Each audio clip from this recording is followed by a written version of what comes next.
Zombies, vampiros, tudo num filme. E o Frankenstein?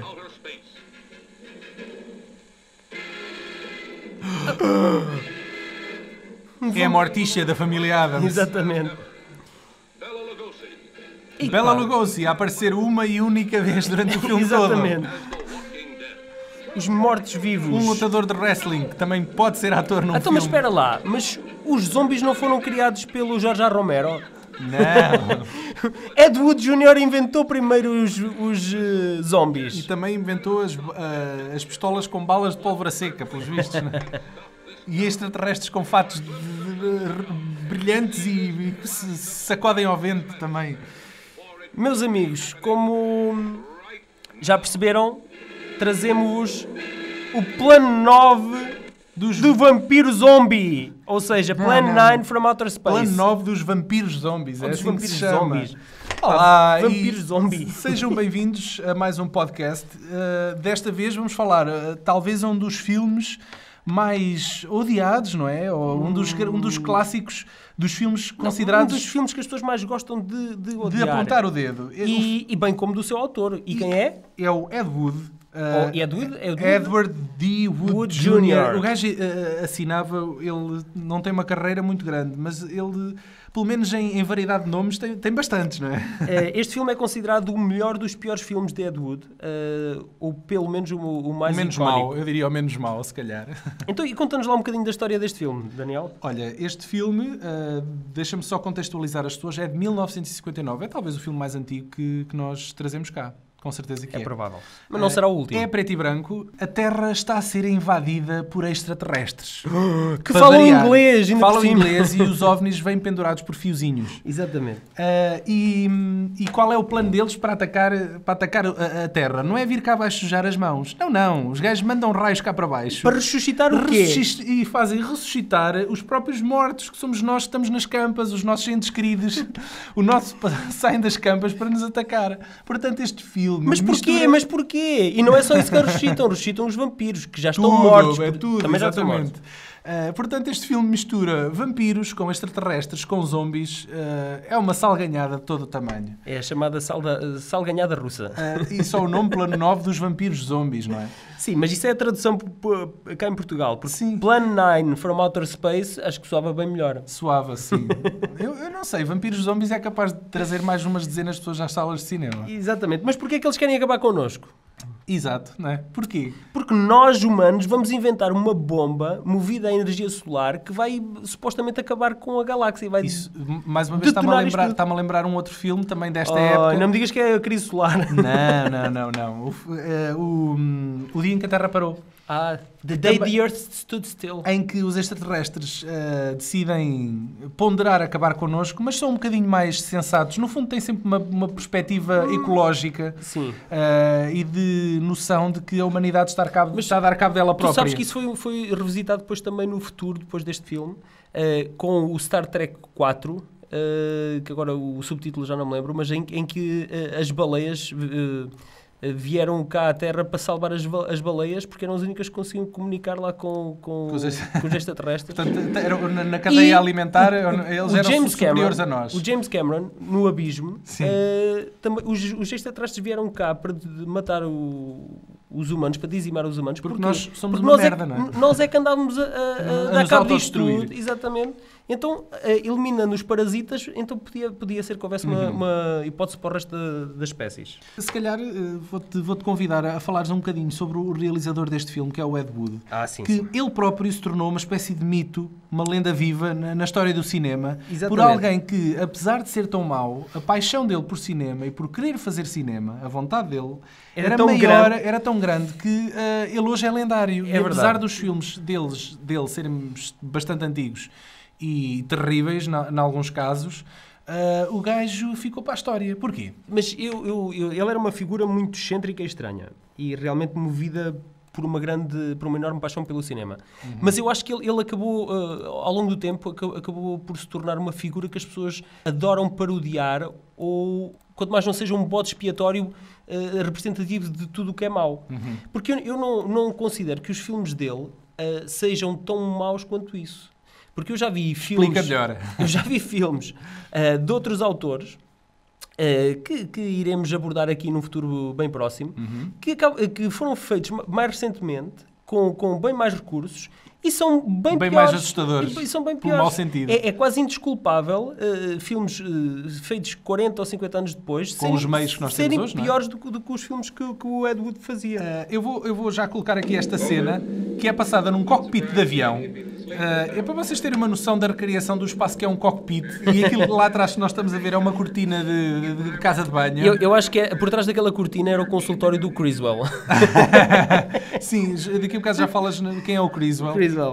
E se repararem nesta cena, nós conseguimos ver a sombra do cenário a abanar. O cenário abana tudo. Eu não sei o que é que os pilotos... Não era a câmara que abanava. Cá está. Olha, o fio... Estes pilotos de avião são os primeiros personagens no filme a ver os OVNIs. Obviamente que são desacreditados pelos militares, como sempre, não é? Sim, eu só acho estranho os volantes. Eles têm qualquer coisa na mão que eu não percebo o que é aquilo que eles têm na mão. Aquilo é o quê? Parecem umas bolachas americanas. E isto aqui é um disco voador. Eu acho que é bastante evidente para todos nós ver que está um fiozinho lá pendurado, mas não interessa, não é? Não interessa, porque o Ed Wood acreditava no poder da imaginação dos espectadores. Sim, este realizador também tinha um gosto muito particular por roupa feminina. Isso tem a ver com o filme que ele fez antes, não é? Ele antes do Plano 9, o que é que ele fez? Fez o Glenn or Glenda, que de alguma forma exteriorizava um bocadinho dos seus demónios interiores. Que ele gostava-se de vestir à matrafona. Ele não era propriamente homossexual. Em Torres Vedras que era feliz, não é? Exatamente. Mas gostava de se vestir com roupa feminina. E ele, no Glenn or Glenda, ele próprio interpreta o papel principal, em que ele faz de homem e mulher, em simultâneo. Este filme tem uma particularidade muito, muito interessante, que é o de ser o filme póstumo do Bela Lugosi. Sim. O Bela Lugosi, assim rápido e conciso, foi um ator que ficou celebrizado pelos filmes do Drácula. Exatamente. Muito antes do Christopher Lee. Exatamente.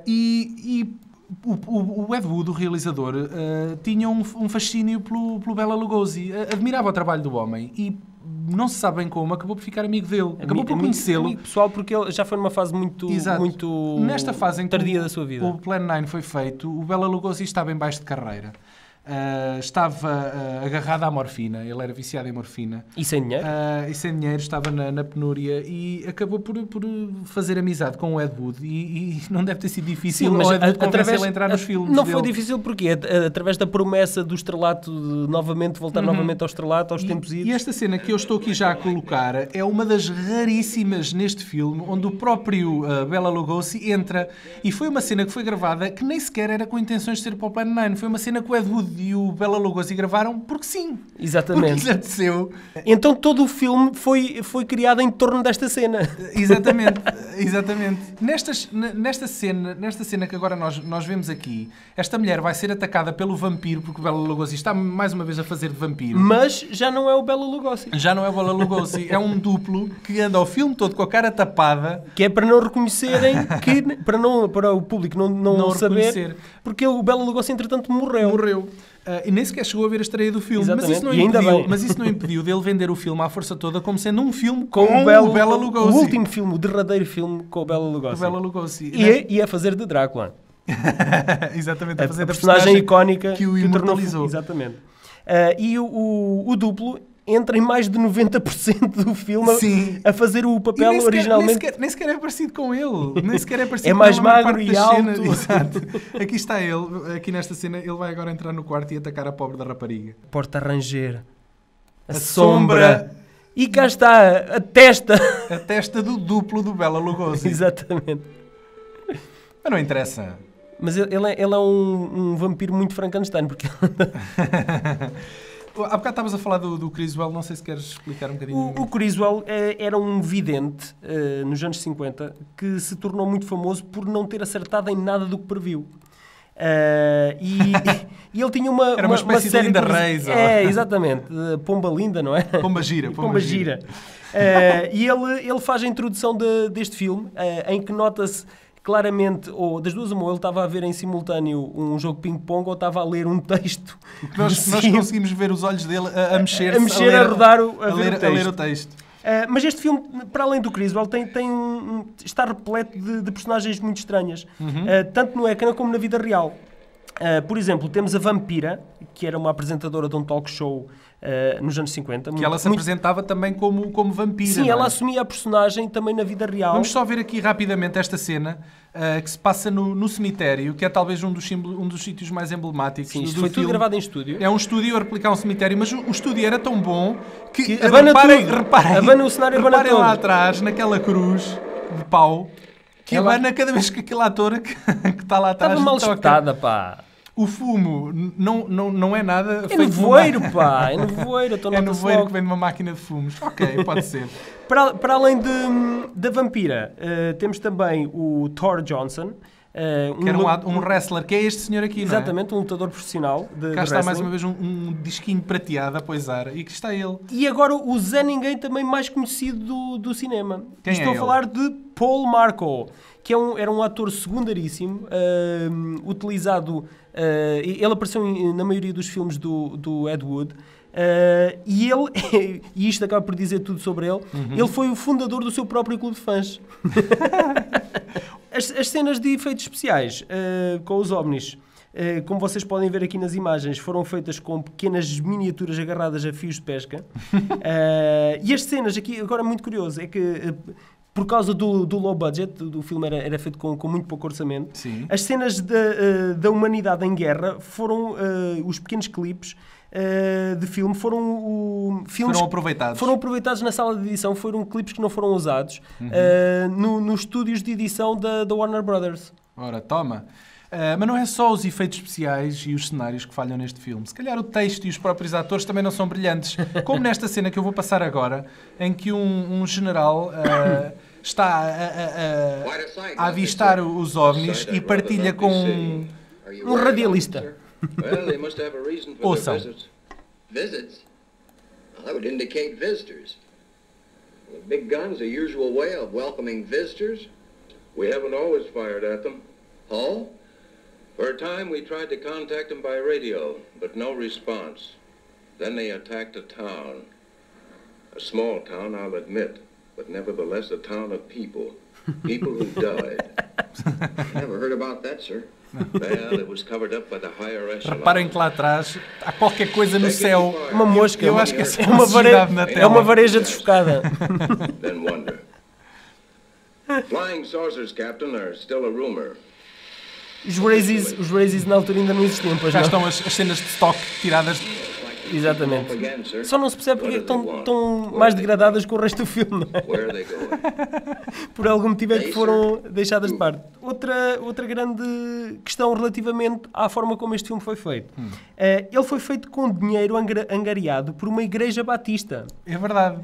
Sabes que o filme não era para se chamar Plan 9 from Outer Space, era para se chamar Grave Robbers from Outer Space, ou seja, os caçadores de sepulturas do espaço, espaço sideral. E só não se chamou isso porque os senhores da Igreja Batista ficavam chocados com o título com o facto de no título do filme existir profanação de cadáveres. Isso não é aceito, não é? Não é muito batista. Estão curiosos para ver como é que são os extraterrestres deste filme? Eu vou-vos mostrar como é que são os extraterrestres deste filme. Aqui estão eles. You see? Your stupid minds. Stupid. Pronto. Eles gostam muito de chamar estúpidos aos humanos. humanos. Extraterrestres, que por acaso são só pessoas vestidas com fatos um bocadinho mais brilhantes. Sim, de seda. E que são crianças, no fundo, são estúpidos. Vocês não sabem o que é que estão a fazer. Estão a fazer uma birra. Vocês estão... Porquê é que eles não puxam de uma pistola de raios e desintegram... Não me peças isso. O Ed Wood não conseguia fazer isso. Eles estão dentro do OVNI, devo dizer. Isto não é um armazém? Não. Isto é um OVNI que poisou e os nossos heróis têm a oportunidade de entrar dentro da nave espacial como se fosse um armazém velho. Um sítio qualquer abandonado. Se calhar, infeliz como alguns filmes do Ed Wood, foi também a própria carreira do Ed Wood e o próprio fim de vida dele. Ele terminou a fazer filmes porno, sabias? Exatamente. A fazer pornografia.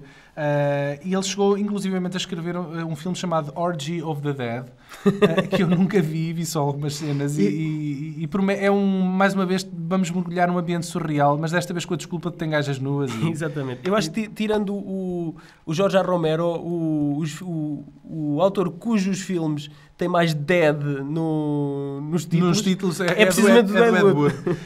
Para quem estiver curioso em saber um pouco mais sobre a vida do Ed Wood, não é? Exatamente. Há um biopic. Há uma biografia, é um filme muito bom e curiosamente é feito pelo Tim Burton. E tem o Johnny Depp a fazer de Ed Wood. O filme é de 1994 e chama-se precisamente Ed Wood. E digo uma coisa, acho que faz grande justiça ao Ed Wood. Faz grande justiça. Porque acaba por ser uma homenagem séria e ao mesmo tempo cómica. Sim. O filme é divertido e ao mesmo tempo não enxovalha o Ed Wood. Acho que lhe dá algum crédito. Pelo menos uma pessoa... O próprio Tim Burton, num outro filme que ele fez depois, Marte Ataca, acaba por fazer também uma pequena homenagem também novamente ao Ed Wood, com os discos e outros os disquinhos. E outros filmes de invasão extraterrestre que havia muito prolíferos nesta época. Pronto, e damos por encerrado este podcast. Espero que tenham gostado desta abordagem a este filme, que acaba por ser um clássico hoje. Já existe, já foi colorizado, sabes? Foi colorizado e em 3D. A sério? Remasterizaram. Eu sabia da versão Foi convertido em 3D em 2006. E sabias também que há um pequeno estúdio que está a fazer um remake do Plan 9? Exatamente. Mas ficamos a aguardar que é para fazer a comparação, então. Sim. Ok. Adeus e até à próxima, amigos.